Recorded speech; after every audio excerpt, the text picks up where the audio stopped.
I don't drive at night anymore. At least, I don't drive anywhere that isn't very well illuminated. I know that sounds silly. Trust me when I say that my friends tease me to no end about it. They're the types that love going for late night cruises out around the outskirts of town to go stargazing, both activities I used to enjoy. That was, until that one night. After that, I couldn't bring myself out of the light ever again. It was about a year ago in late July. I was living in a small town at the time in northern Alberta, staying there to get the most out of the cheap community college and low rent. I had just finished my finals and was looking forward to visiting family out west for my week-long vacation. It wasn't exactly a short trip, a total of 4 hours at least, just to even get to the next town over. To get to where my parents were was an additional 6 hours of travel. Driving through Alberta isn't exactly exciting either, not unless you enjoy wide open spaces and a lot of empty fields at least. It was about 4 AM when I got into my car. The bright idea to leave early that I had had the previous night was now leaving me bleary-eyed and full of regret. I headed over to the closest gas station and stocked up on the usual road trip supplies. Energy drinks, chips, pretty much anything that looked good at the time. The coffee I had brought with me was starting to kick in, and I began to look forward to at least the initial first few hours of the trip. That was typically how it was with long car rides for me. The first few hours were great and relaxing, with the rest of the trip just slowly getting worse as I got those fun cramps or stiffness in the body from sitting too long. Before heading out of the city, I checked my phone, queuing up my playlist of music that would be keeping me company and double-checking my route out of the city on Google Maps. Damn. A red bar sat halfway between me and where I was heading. Construction ahead. Expected delay, 45 minutes. Great. That was just my luck that the main road itself was getting worked on, but there wasn't anything I could really do about that. Finally, pulling out of the gas station, I headed out, starting my long journey. The music pulsed through the speakers as the light pollution of the city slowly faded behind me and the night sky grew even brighter. It was a full moon out tonight, and one that complemented a sea of stars quite nicely too. That helped raise my mood up a bit, and I soon got lost in thought as I cruised down that dark road. After about an hour of driving down the open highway, the sky seemed to quickly darken, the moon becoming obscured, and the illuminated plains around me fading away to an inky black. The only thing that was visible now outside of my headlights were different twinkling lights off the horizon and the city lights far behind still in my rearview mirror. The lights ahead pulsed between orange and reds with the occasional flash of a vehicle's headlights. That had to have been construction, I figured. It was another joy of driving out in these flat areas. You are able to see practically a full hour ahead of you in advance and just really take in all the excitement. At night, without the moon's glow, it was a much different feeling than boring though. It kind of felt like you were driving through space itself. A massive black expanse all around you with only the different bits of lights off in the distance showing any real signs of life. Almost as though the night sky itself had dripped down and enveloped the ground below. I cursed and shielded my eyes as someone passed me with a set of far too bright to be legal headlights, night vision being lost immediately by the time I could actually see again, thankfully having not flown off the road. Everything that wasn't in my headlights was just pitch black now. The edges of my car's headlight beams didn't seem to extend very far out either. Because of this, I almost missed a pair of cars that were off to the side of the road, hazard lights going on and off to try and warn me in advance. I slowed my vehicle to try and get a better look in case they needed any help, but as I passed by, I didn't see anyone in the vehicles themselves. Neither car appeared to be damaged either. Weird. Maybe the owners had car problems and had hitched a ride back to town until a tow truck could come and retrieve the vehicles. I couldn't really give much of a better guess than that, so I continued on, not wanting to rubberneck any more than I already had. The darkness at this point had become rather oppressive. I noticed that outside of my beams of light, it was now just a solid black wall. Like it just cut off immediately with no glow or anything. I had to slow my speed to half just to be safe. While trying my best to stay in the road, I must have completely forgotten about the construction zone, for when an orange pylon appeared out of the darkness, I hit the brakes. I must have missed the warning signs due to the weird blackout, but this had to have been the start of the construction zone. With due diligence, I crawled through the area, trying to catch a sign of any worker, or really any signs of life. That was when I realized that there should have been some kind of life around here.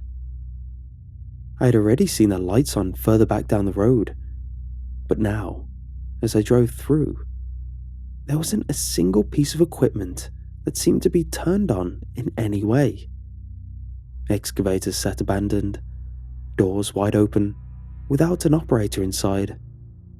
Any floodlights had been knocked over or otherwise turned off in some other manner. However, things quickly went south from there. About halfway through was when I saw someone finally.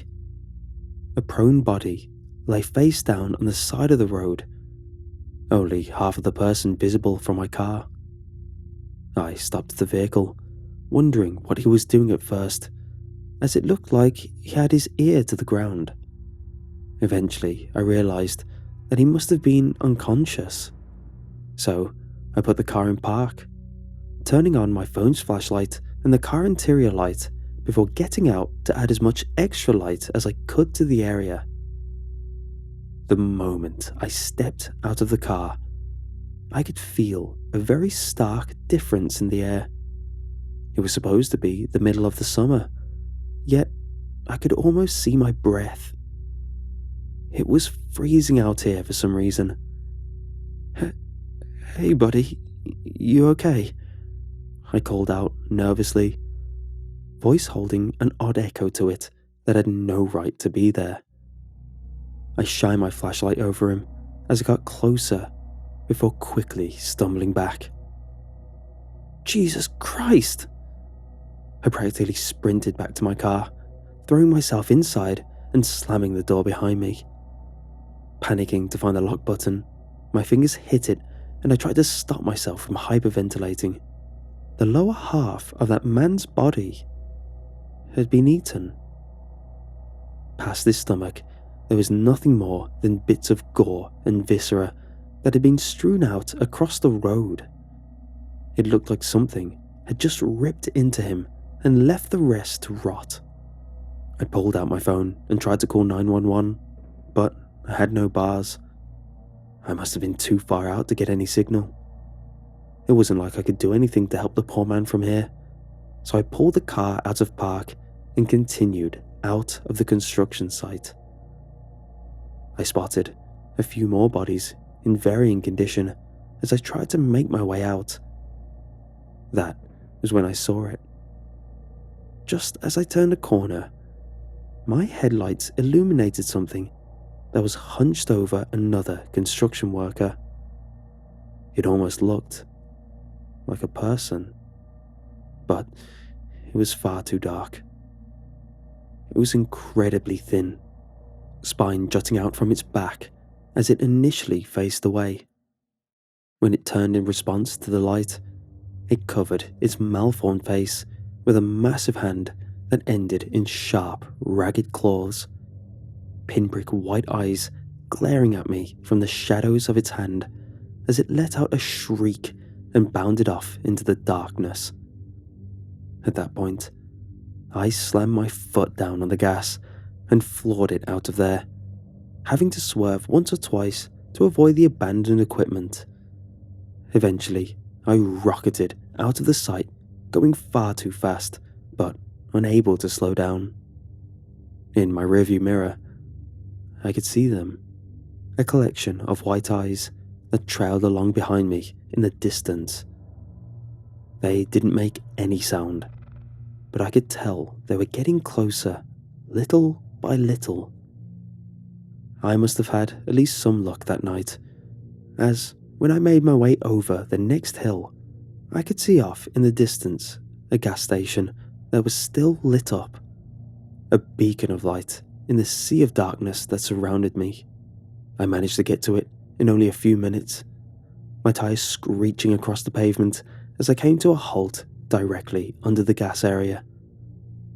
The darkness was like a wall all around it, but I had a clear path to get inside of the building. Taking a deep breath, I escaped my vehicle and sprinted up to the glass door.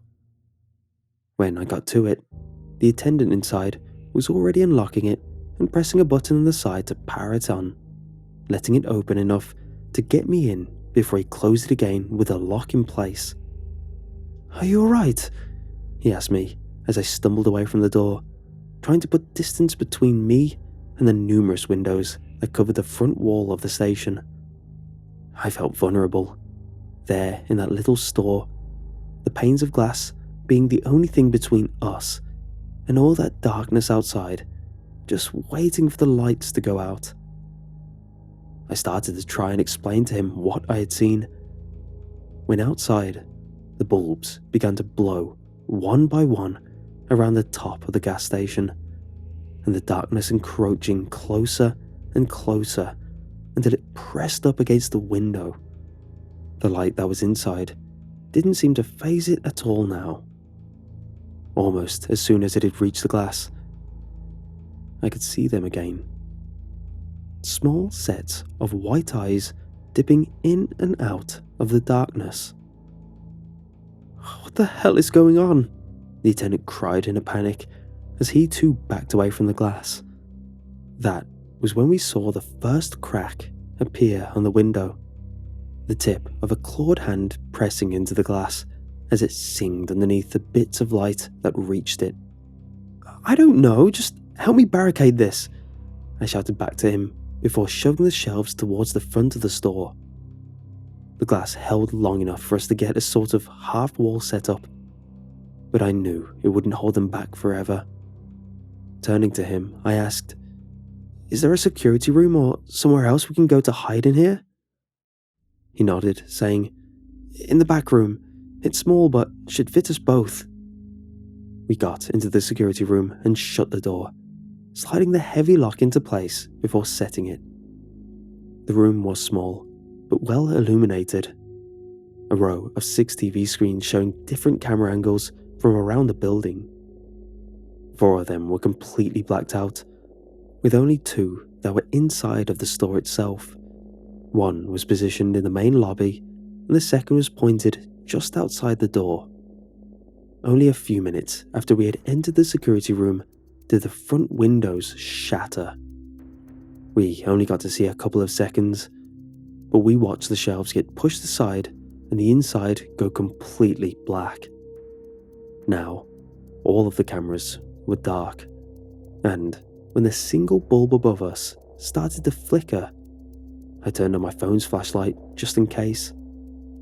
Luckily, the power didn't go out in this room at least, the door being sealed along the bottom as well, so there wasn't any crack for whatever this thing was to filter in through. We sat there in silence, neither of us brave enough to break it in fear of attracting unwanted attention.